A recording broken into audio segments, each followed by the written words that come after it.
he'll say the election's stolen till his dying day, and he'll come back after his dying day to haunt me in my dreams and scream that this election was stolen. No, that won't go away. But he's gone beyond insulting our democracy by saying that he won, etc., to waging war, or at least causing his cult followers to wage war against democracy. And so at this point, he remains a very potent figure inside the Republican Party, to the extent there is still a Republican Party. But he's no longer somebody that can aspire to get swing voters and moderates to vote for him. Has it surprised you at all, the cult following that he has had? No. And what they're willing to do? Well, today surprises me. Mm-hmm.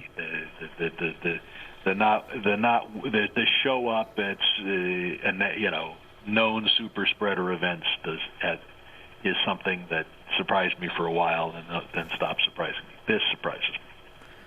Especially because I'm sure many of them knew the armed security that is there, and that really breaching the Capitol, they were risking their lives. As you mentioned, security often has machine guns there. If you had asked me what happens if 20 people try to rush one of the security checkpoints, I would say ambulances will be called. I won't second guess the decision not to use firearms, but I can say it surprised me because when you see the security measures are at the checkpoints of this Capitol, you expect that the words of the police officers will be enforced. Mm-hmm. And today a decision was made that couldn't be done.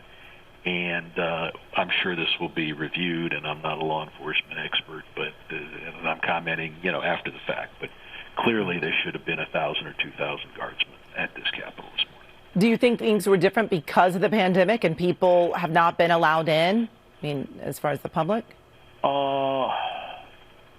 No, if anything, that made it easier because in normal times, this is almost Disneyland here. You get 10,000 visitors on a spring day at the U.S. Capitol in a non-COVID time. So the Capitol is already on semi-lockdown. Ordinary visitors are not allowed in, et cetera. So I think that made law enforcement easier to do. Of course, on the flip side of that, many of their personnel are quarantined or this or that. So it's not easy to do business in a pandemic. But again, I'm hoping we make it through today without a fatality. And if we do, then on balance, it was handled well. Mm-hmm. And as the day progresses, we do know that curfew begins at 6 o'clock. And we have seen, it appears that officers have been trying to usher some of these people away from the area, but still plenty of people there on the Capitol. And we have not received word yet that things are clear inside. Have you heard anything about that recently? We're still shelter in place, and I'm sheltering in place right now while I talk to you. Wow. Okay. Are you hearing anything at this point? Any movement or any loud noises or any more announcements? Now and then the speaker system comes on and it makes this or that announcement, usually the shelter in place. But I do not hear the crowds because my office is across the street from the Capitol, connected by tunnels, and I'm not. My doors are shut, and I don't hear the protesters from here. Has there ever been another time that you have been told to lock your office and shelter in place? Yeah, it happens every time somebody forgets a backpack at a hearing, and somebody looks at that as a suspicious package. But that's usually cleared up in 10 or 15 minutes. So this is the longest. This is of a completely different nature. Correct. And I'm just curious what the mood is like. I know you're in your office, so you're not seeing a lot of people, but what kind of sense are you getting around the folks, your colleagues that are in offices nearby?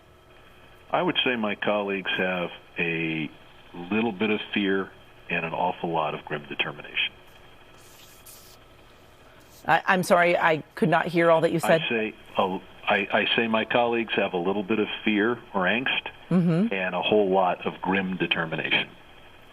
Which is so needed at this point, the determination to keep democracy going, and knowing that we are just a couple weeks away from the inauguration, and that you all are working towards democracy and moving forward with President-elect Joe Biden in just 2 weeks. And now we do know that President Trump has told these people, as some call them, his followers, to go home, and that we need peace. Again, this also coming after President-elect Joe Biden encouraged President Trump to go on national television and demand an end to this siege on the Capitol Hill. But we do see plenty of people still there on site from multiple, cameras that we are seeing here.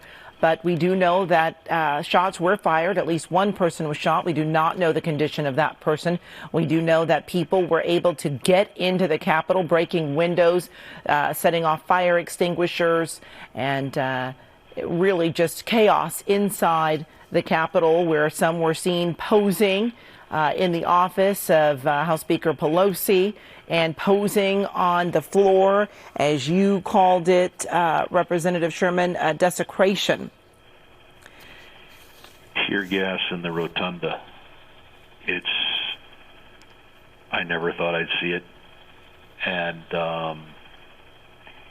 it's going to take many months or years for us to recover from this.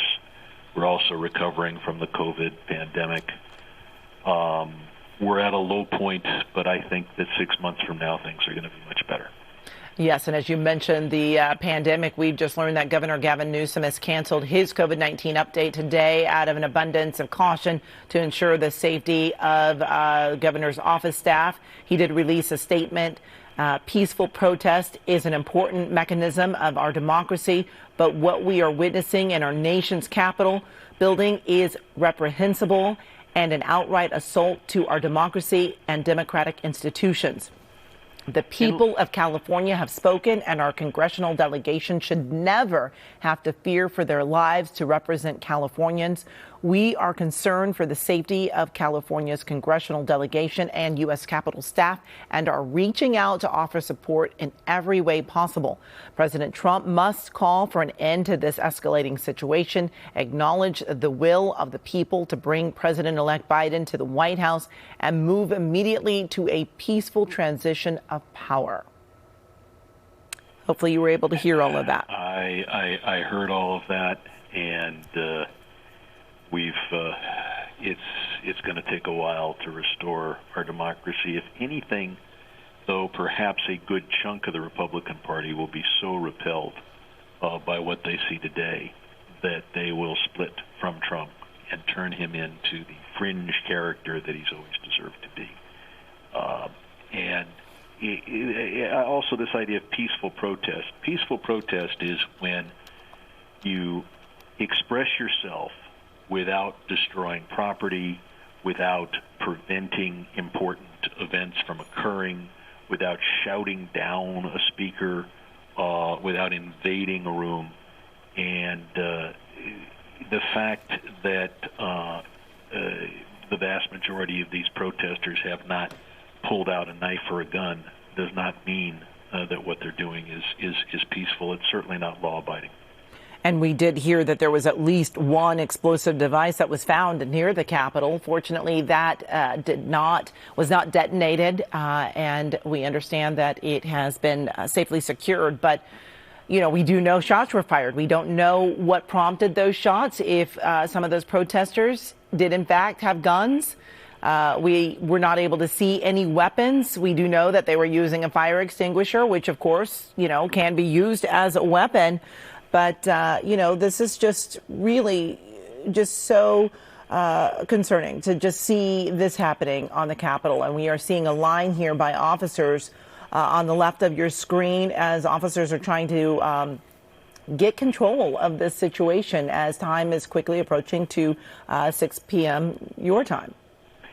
It is just an hour and 10 minutes away. The purpose of peaceful